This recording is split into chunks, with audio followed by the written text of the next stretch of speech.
सभी को सादर प्रणाम। अपने YouTube चैनल पर आप सभी का हार्दिक स्वागत एवं अभिनंदन करती हूँ। पुनः आप सभी के समक्ष उपस्थित हुई हूँ और आज आप सभी के समक्ष जीवन की एक सुंदर सी प्रेरणादायक और शिक्षाप्रद कहानी आज आप सभी के समक्ष साझा कर रही हूँ। तो आइए शुरू करती हूँ। एक समय की बात है, काशी में गंगा के तट पर एक संत रहा करते थे और वहीं पे उनका आश्रम था। उनके आश्रम में कई शिष्य अध्ययन करते थे, क्योंकि पौराणिक काल में शिष्य अपने गुरु के आश्रम में रहकर शिक्षा ग्रहण करते थे और आखिर वो समय आता था कि जब वो उनकी शिक्षा पूर्ण हो जाती थी तब वो अपने गुरु का आशीर्वाद लेकर उस आश्रम से विदा होते थे। वैसे ही संत जी के आश्रम में जो शिष्य अध्ययन करते थे और आखिर वो दिन आ गया जब सभी शिष्य अपने गुरुदेव के आशीर्वाद को लेकर उस आश्रम से विदा होने वाले थे। गुरुदेव जी ने सुबह गंगा में स्नान किया और पूजा करने के लिए अपने शिष्यों के साथ बैठ गए।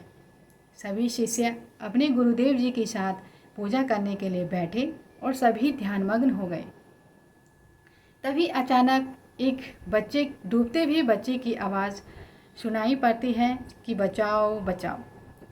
तभी गुरुदेव जी आवाज़ सुनकर उनकी आंखें खुलती हैं और वो देखते हैं कि एक बच्चा नदी में डूब रहा है और उनका एक शिष्य पूजा छोड़कर उस बच्चे को बचाने के लिए नदी में कूद गया। जैसे न कैसे करके वो शिष्य उस बच्चे को बचाकर उसे नदी के किनारे लाता है और सफल हो जाता है। बाकी शिष्य अपनी पूजा में आंखें बंद करके बैठे हुए थे। जब पूजा समाप्त हुई तब गुरुदेव जी ने अपने बाकी शिष्यों से कहा कि क्या तुमने किसी डूबते हुए बच्चे की चीख पुकार सुनी थी? तब बाकी शिष्यों ने कहा कि हाँ गुरुदेव, आवाज़ तो सुनी थी। फिर गुरुदेव ने कहा, अच्छा, जब तुमने आवाज़ सुनी थी तब सबसे पहले तुम्हारे मन में क्या विचार उठा? शिष्यों ने कहा कि जब हम तो पूजा में ध्यानमग्न थे और दूसरी तरफ ध्यान देने वाली कोई बात मन में उठी ही नहीं। फिर गुरुदेव ने कहा कि और तुम्हारा एक मित्र बच्चे को बचाने के लिए नदी में कूद गया। फिर शिष्यों ने कहा कि गुरुदेव, उसने पूजा छोड़कर अधर्म किया है। फिर गुरुदेव ने कहा कि अधर्म उसने नहीं, अधर्म तुम सब ने किया है, क्योंकि तुमने एक डूबते हुए बच्चे की चीख पुकार सुनकर उसे अनसुना किया है। धर्म, कर्म, पूजा पाठ का एकमात्र उद्देश्य होता है कि जीव की रक्षा करना। तुम सभी ने इस आश्रम में रहकर धर्म ग्रंथों का, कर्म कांडों का, पूजा कर्म में तुम सभी पारंगत हो गए, लेकिन इसका सही सार समझने में तुम आज विफल हुए।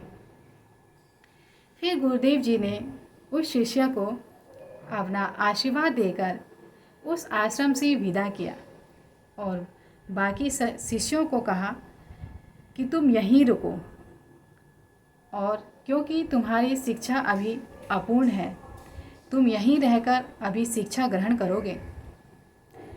इस कहानी से हमें यही शिक्षा मिलती है कि हम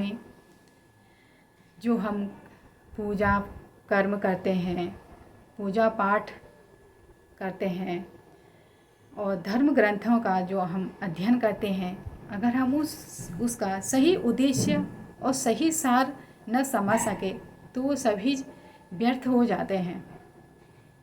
इसलिए हमें हमेशा जीव की रक्षा के लिए और सही मार्ग का चयन करना चाहिए और हमेशा अपनी बुद्धि और विवेक का सही समय पर सही प्रयोग करना चाहिए। तो आशा करती हूँ कि आपको यह कहानी ज़रूर पसंद आई, और अगर आपको ये पसंद आती है तो कृपया करके वीडियो को लाइक कीजिए, चैनल को सब्सक्राइब कीजिए, और मिलती हूँ आपको एक और नई जानकारी के साथ। तब तक के लिए धन्यवाद। हर हर महादेव।